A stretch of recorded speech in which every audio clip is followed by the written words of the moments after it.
muslimin dan muslimat yang dirahmati Allah.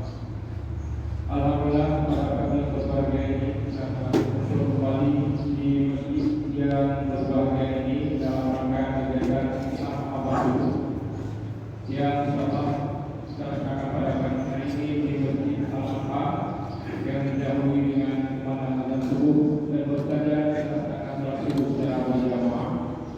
Insyaallah nanti selama 30 menit kita akan ikuti juga sosial pada subuh. Namun sebelumnya akan kami sampaikan beberapa informasi. Yang pertama tentang gerakan pemuda subuh Sabtu yang akan datang.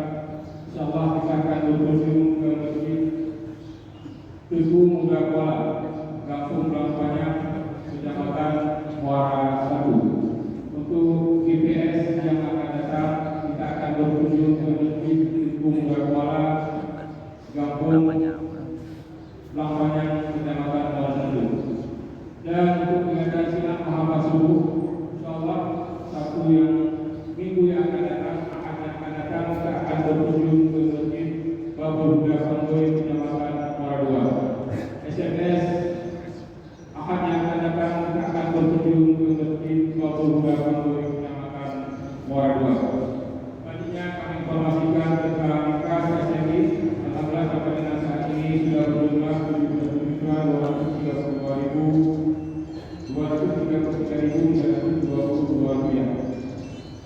Selanjutnya kami informasikan kepada penjamaah sekalian, insyaallah pada tanggal 1 Maret yang akan datang kita akan laksanakan kembali kegiatan visa silaturahmi dari masjid-masjid di luar kota Surabaya yang insyaallah dalam kegiatan Kambuka kelas 2 kita akan berkunjung ke wilayah tengah Aceh, yaitu Bulan Mulia, Katingan, Mewelus, hingga ke Penjane, dan kita kembali melalui di Aceh Timur.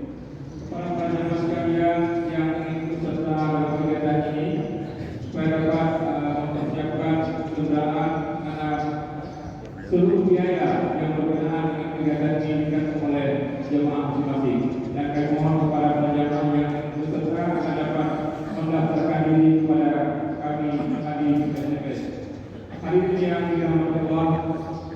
Selanjutnya, pada sama-sama kita ikuti tausiah pada subuh yang pada kesempatan ini akan disampaikan oleh guru kita bersama Ustaz Muhammad A.R. Istirahat. Kepada guru kami dengan hormat kami silakan. Assalamualaikum warahmatullahi wabarakatuh.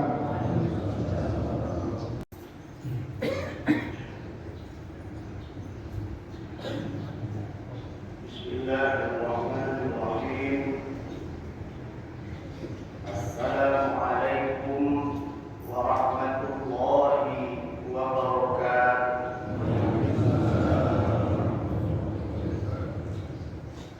Alhamdulillah, alhamdulillahirabbil alamin. Wassalatu wassalamu ala asyrafil anbiya'i wal mursalin wa ala alihi wa sahbihi ajma'in.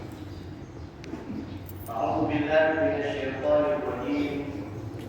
Fa'aqim wajhaka lid-dini hanifan fitratallahi allati fatara an-nasa 'alayha la tabdila li khalqillah dzalika ad-dinul qayyim walakinna aktharan nasi la ya'lamun.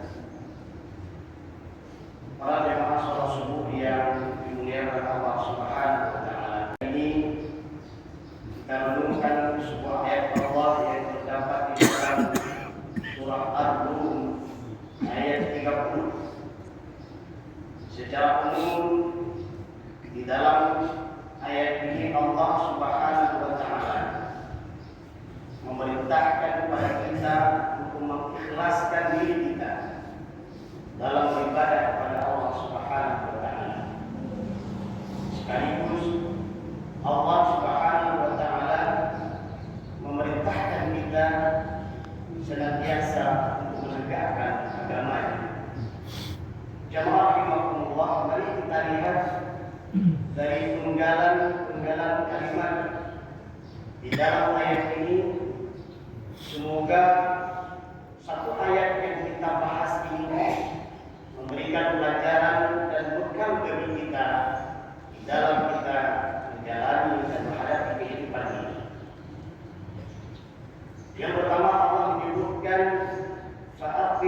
wajhaka, hadapkanlah wajahmu.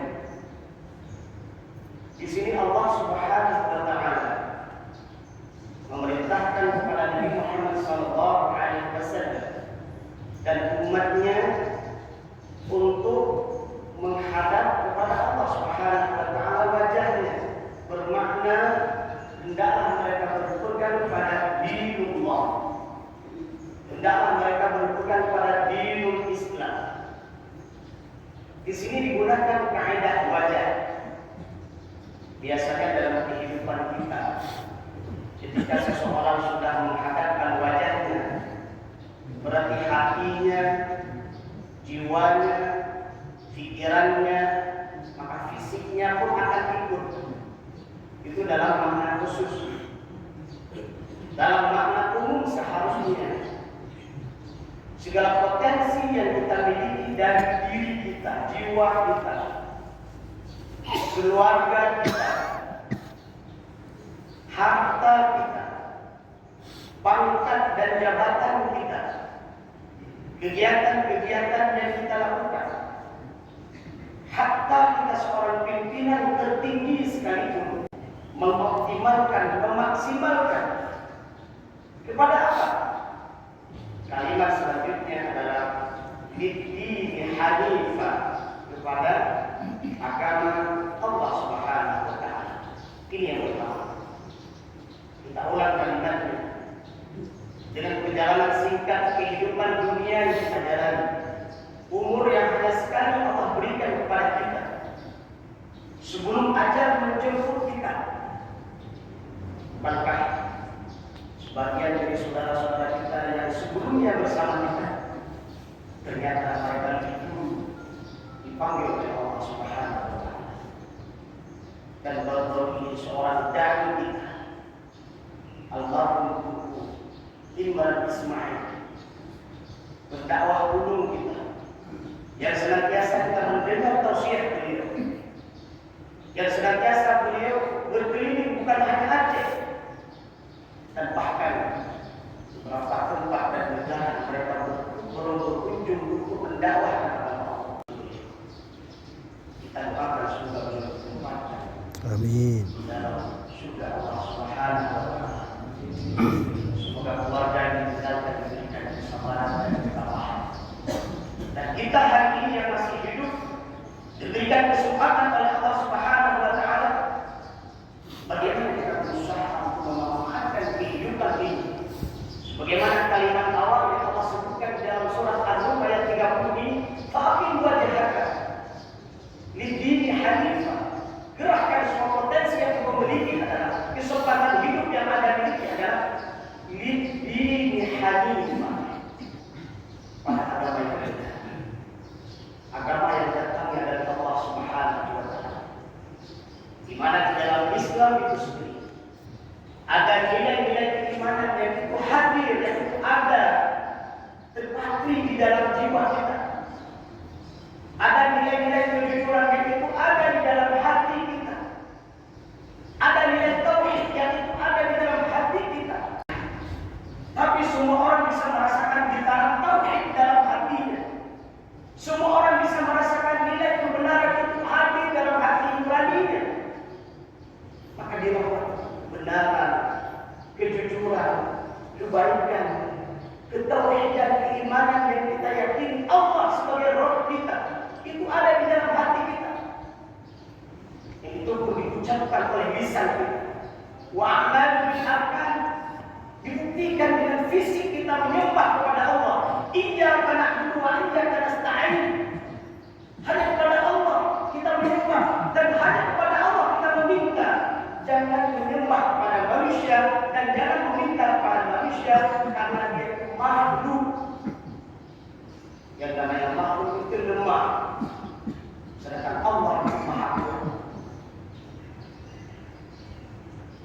Lidini hanifah dalam bentuk aplikasi kita Islam.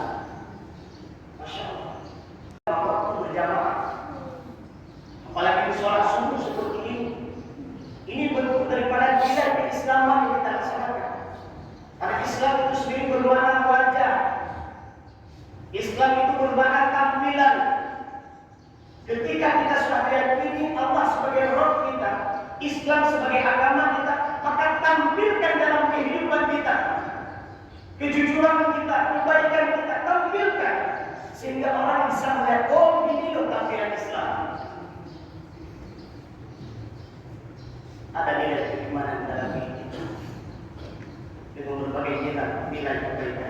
ada nilai kebaikan di dalam kehidupan kita, yaitu keislaman kita.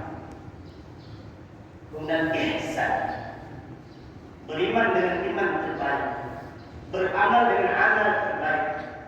Dalam beribadah kita seolah-olah kita merasakan Allah Subhanahu wa Ta'ala memantau kita, muraqabatullah. Inilah yang membuat seseorang tidak akan berani melakukan berbagai macam kemaksiatan dan kejahatan, sehingga senantiasa berlaku jujur, berlaku baik, baik itu kepada diri sendiri maupun dalam kehidupan, dalam tempat kerjanya, dalam lembaganya, dalam masyarakatnya, dan bahkan ketika dia menjadi seorang pemimpin adalah pemimpin yang muraqabatullah. Dia takut kepada Allah Subhanahu wa Ta'ala. Pemimpin yang senantiasa menegakkan kejujuran dan kebaikan. Lidini hanifah. Jamaah kalimat selanjutnya adalah fitrah Allah allati fatara an-nas 'alaiha. Apa itu fitrah? Fitrah itu adalah maksudnya ciptaan Allah. Fitrah itu juga bermakna adalah kesucian. Bukankah kita di alam rahim ibu kita dengan beberapa hari jumlah di dalam rahim ibu kita, saat ditiupkan ruh, di sana kita sudah berjanji kepada roh. Alastu bi rabbikum, ketika Allah bertanya, maka di sana kita sudah menjawab qalu bala. Ini adalah fitrah yang luar biasa yang harus kita ingat dan kita jaga sampai perjalanan kehidupan kita di alam dunia ini.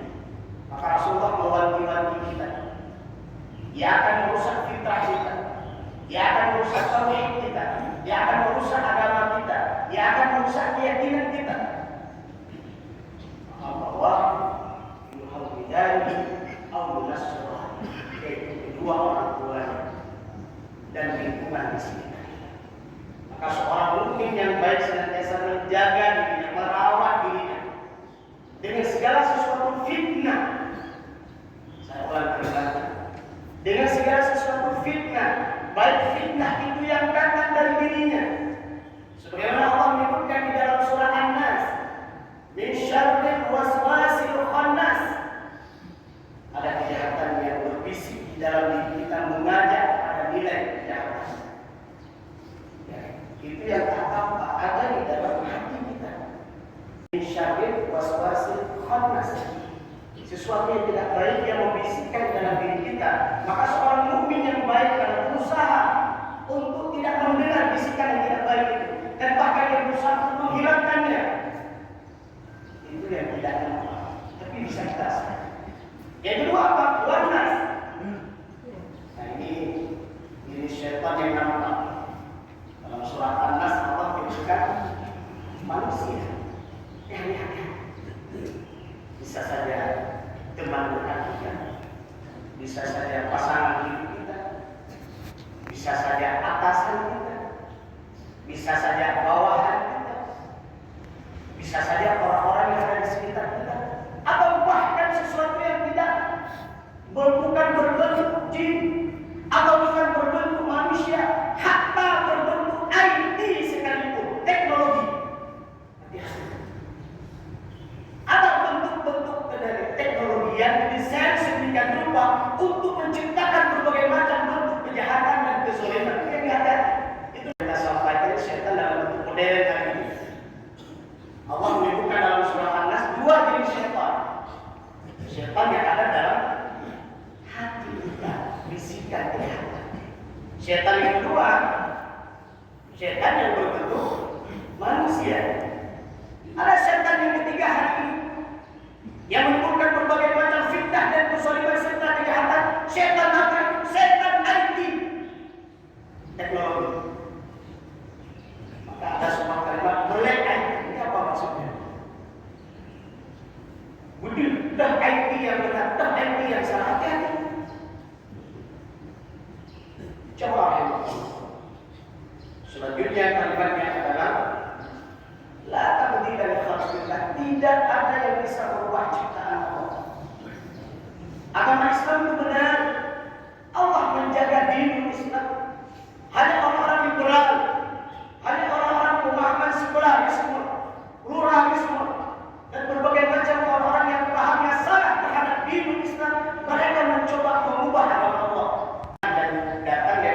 pikiran kita, dikacaukan pemahaman kita, seolah-olah Islam itu tidak benar, Islam itu tidak layak diterapkan. Tapi hati-hati dalam bentuk pemahaman. Bahkan tidak sedikit mereka para penentang Islam, maka mencoba mengkaburkan makna Islam, membunuh orang-orang yang menyebarkan dini Islam. Dan ini bukan barang baru. Dulu Abu Lahab juga itu terjadi, Abu Jahal juga itu terjadi, dan orang-orang yang menentang Allah dan Rasul juga itu terjadi. Mereka membunuh orang-orang yang berjuang di dalam Allah, dan mereka mencoba mengkaburkan agama Allah. Tetapi Allah, segala bentuk makna yang diciptakan oleh manusia tidak akan mampu, meskipun mereka bersatu dengan jin dan makhluk apapun, untuk mengkaburkan agama Allah, untuk menggelapkan agama Allah, untuk menghilangkan agama Allah di atas permukaan bumi ini. Dengan izin Allah itu tidak akan mampu mereka. Coba Allah kuatkan kita. Dari dinul qayyim, itulah agama yang lurus, agama yang benar. Mudah-mudahan kita hidup dalam dini Islam, beramal dalam dini Islam sampai akhir kehidupan kita. Mudah-mudahan kita bisa ucapkan dua kalimat syahadat, asyhadu an la ilaha illallah wa asyhadu anna Muhammadar Rasulullah. Dan terakhir Allah menutup kalimat dari ayat ini adalah walakin aktsarun nasi la ya'lamun. Tapi kebanyakan manusia tidak sadar, tidak tahu kalau dini Islam itu adalah benar. Sekaligus kalimat ini Allah ingin ingatkan kita betapa banyak manusia yang lalai, manusia yang ragu. Masya Allah, kehadiran kita setiap sholat di waktu berjamaah, tausiah nilai keimanan dan keislaman yang disampaikan, insya Allah akan menguatkan tauhid